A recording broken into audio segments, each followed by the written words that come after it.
anak-anakku, hari ini kita akan belajar tema 1, pertumbuhan dan perkembangan makhluk hidup. Subtema 4, pertumbuhan dan perkembangan tumbuhan. Pada kesempatan kali ini, Ustazah juga akan membacakan Quran Surat Al-Hijr ayat ke-22.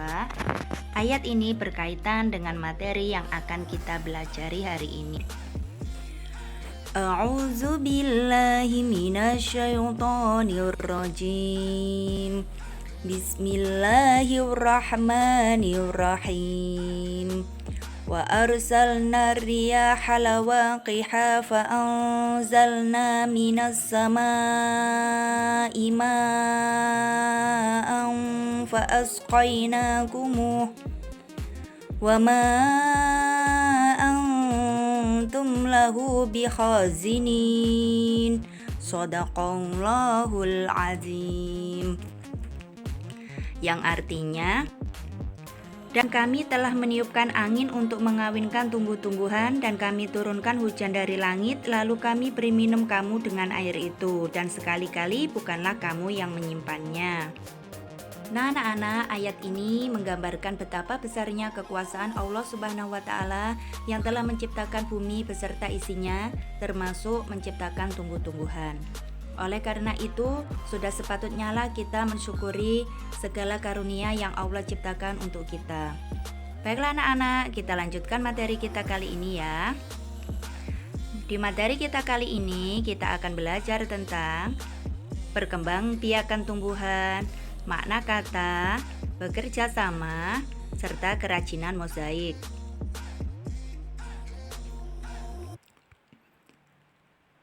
Pertumbuhan dan perkembangan tumbuhan.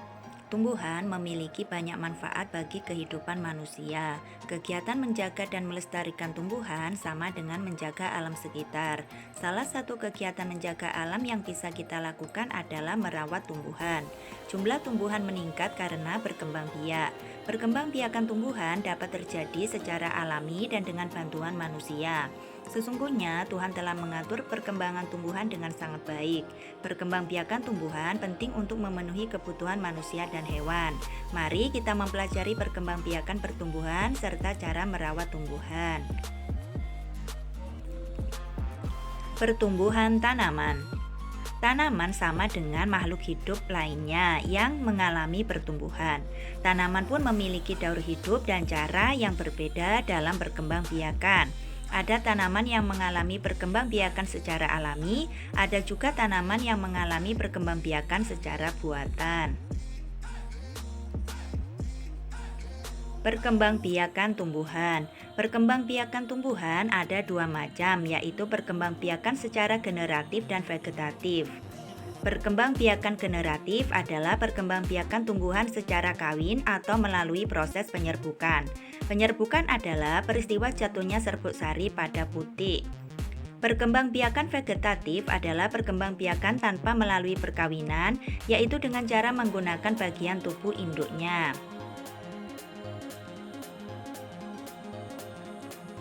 Perkembangbiakan generatif. Proses perkembangbiakan generatif membutuhkan alat kelamin jantan dan alat kelamin betina. Alat kelamin jantan dan betina pada tumbuhan terdapat pada bunga, tepatnya yaitu benang sari sebagai alat kelamin jantan dan putik sebagai alat kelamin betina.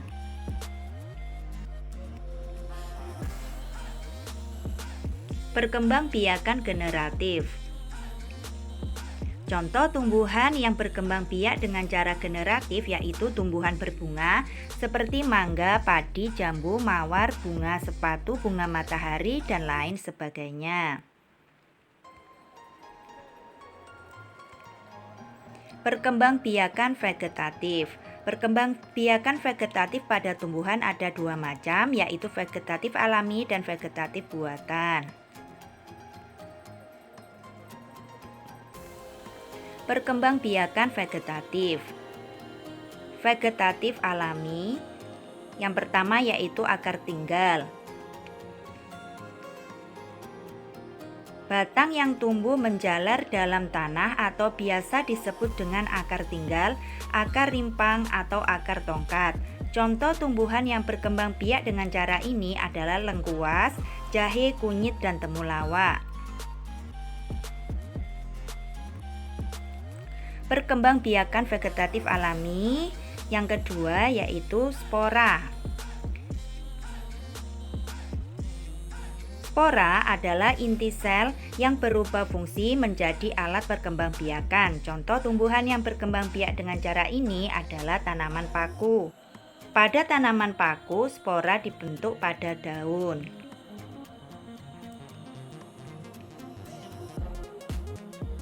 Selanjutnya, yang ketiga yaitu umbi lapis. Umbi lapis adalah daun yang berlapis-lapis dan tebal sehingga membentuk seperti batangnya. Pada bagian dasar tumbuh akar serabut. Di antara lapisan-lapisan umbi lapis terdapat bakal tunas. Jika umbi lapis ditanam, bakal tunas akan tumbuh menjadi tunas dan tumbuh jadi tanaman baru. Contohnya adalah bawang merah. Yang keempat yaitu umbi batang. Umbi batang adalah batang yang tumbuh di dalam tanah dan digunakan untuk menyimpan cadangan makanan dan membentuk umbi. Jika umbi ditanam, tunas bisa tumbuh dan membentuk tumbuhan baru.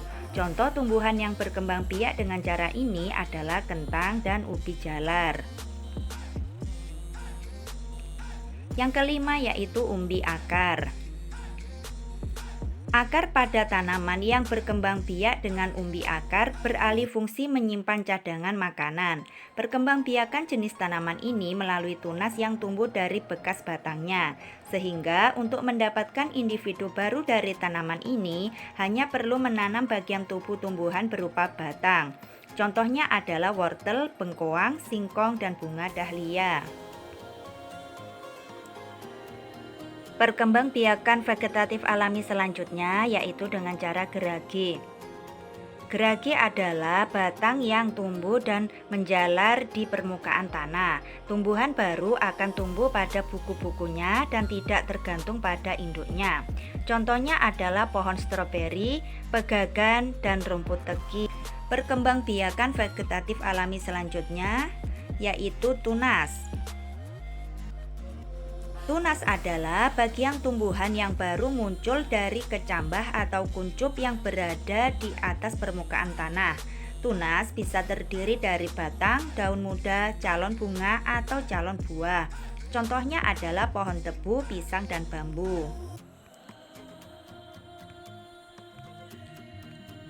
Selanjutnya yang kedelapan yaitu tunas adventif. Tunas adventif adalah tunas liar yang tumbuh di luar bagian batang. Biasanya ia tumbuh di tepi daun. Contohnya adalah tumbuhan cocor bebek. Selanjutnya, perkembangbiakan vegetatif buatan. Yang pertama yaitu dengan cara mencangkok. Perkembangbiakan vegetatif buatan dengan cangkok adalah menumbuhkan akar tumbuh dari batang tanaman yang dicangkok. Lewat akar tumbuh dari batang tanaman itu, kita bisa mendapatkan tanaman baru. Sifat dari tumbuhan yang dihasilkan akan sama dengan induk. Contoh tumbuhan yang bisa dicangkok adalah tumbuhan berbuah yang memiliki kambium dan ranting yang lurus seperti jambu, mangga, alpukat, sawo, rambutan, nangka, sirsak, dan lain-lain.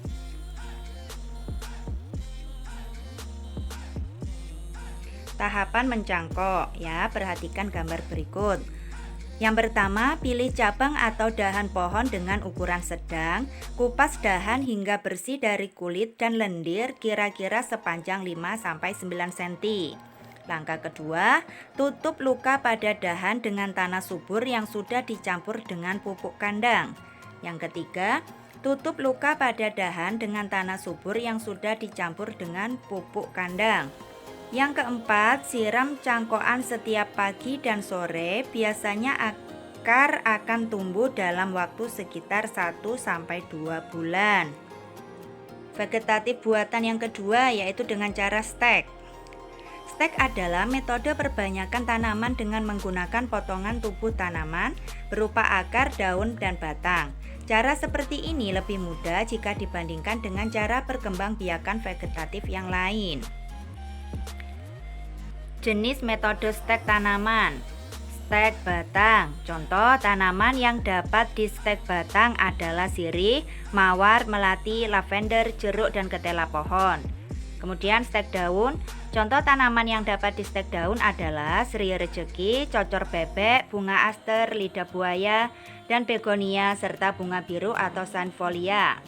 Stek akar. Contoh tanaman yang dapat di stek akar adalah apel, sukun, stroberi.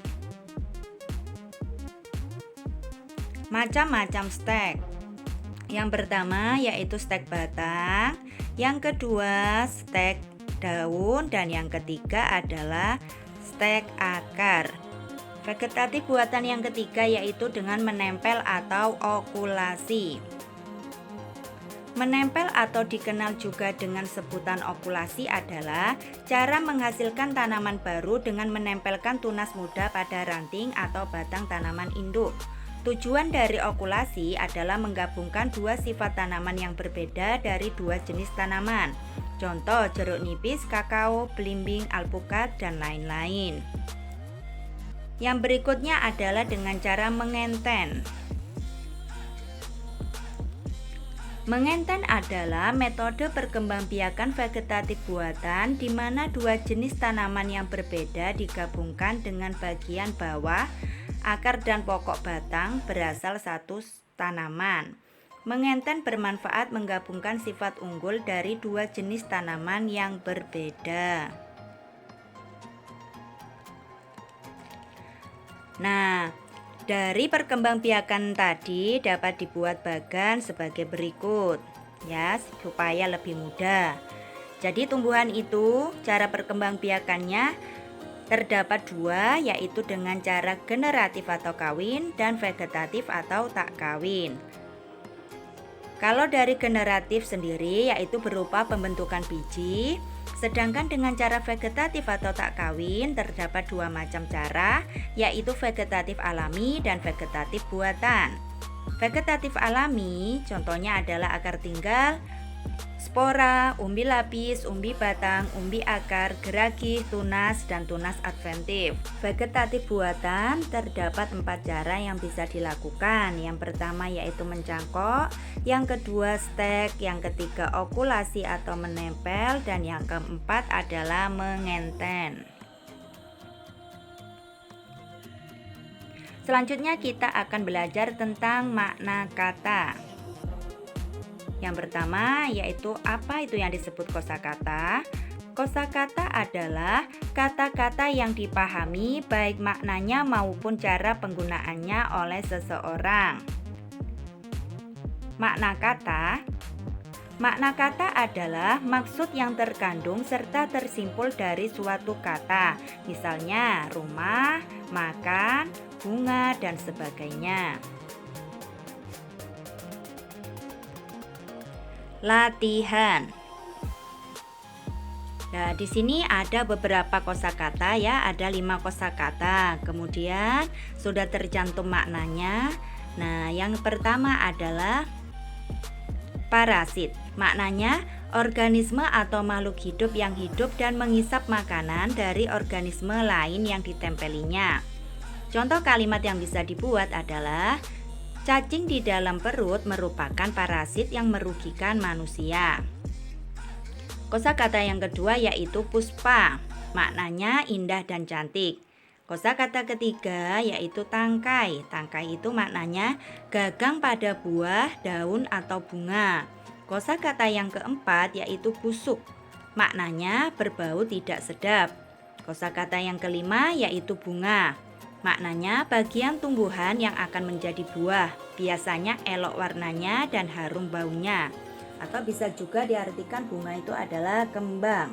Nah, silakan anak-anak berlatih di rumah membuat kalimat dari kosakata tersebut ya. Ayo bercerita. Bekerja sama. Udin dan teman-teman sedang berkunjung ke perkebunan jambu. Perkebunan jambu tersebut milik keluarga Udin. Di sana mereka melihat banyak buah jambu yang siap dipanen. Keluarga Udin sangat rajin memelihara perkebunan. Setiap hari mereka bekerja sama menyiram dan mencabut rumput liar. Tak lupa juga memberi pupuk secara rutin. Udin adalah anak yang patuh dan rajin membantu orang tua. Nah, menurut kalian apa sih manfaat bekerja sama? Berikut ini beberapa manfaat bekerja sama, antara lain membuat pekerjaan yang berat menjadi lebih ringan dan cepat, menumbuhkan rasa kebersamaan, memupuk rasa sosial dan menciptakan kepedulian terhadap sesama, menghindari sifat mementingkan diri sendiri, menimbulkan ide atau gagasan baru berdasarkan hasil diskusi selama bekerja.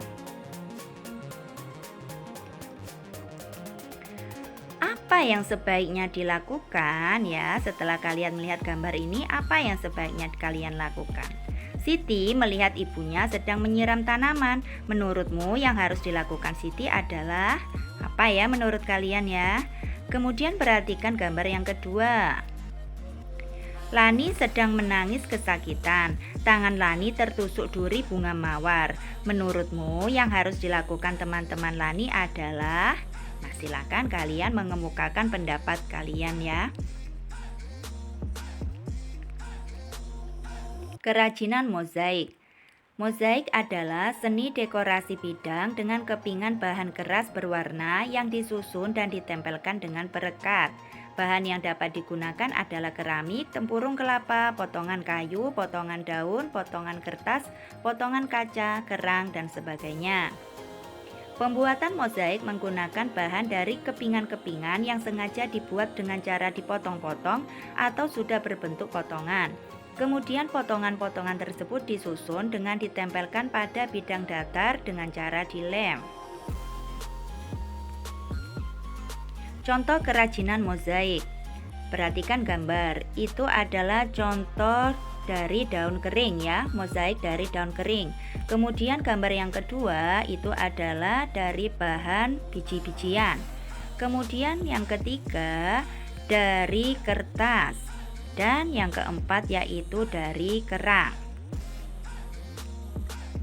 Nah anak-anak, itu tadi materi yang telah kita pelajari hari ini. Kita telah belajar tentang perkembangbiakan tumbuhan, makna kata, bekerja sama, dan kerajinan mozaik. Semoga anandaku semua di rumah dapat dengan mudah untuk memahami materi yang telah kita pelajari hari ini. Mari kita akhiri pembelajaran kita dengan membaca hamdalah bersama.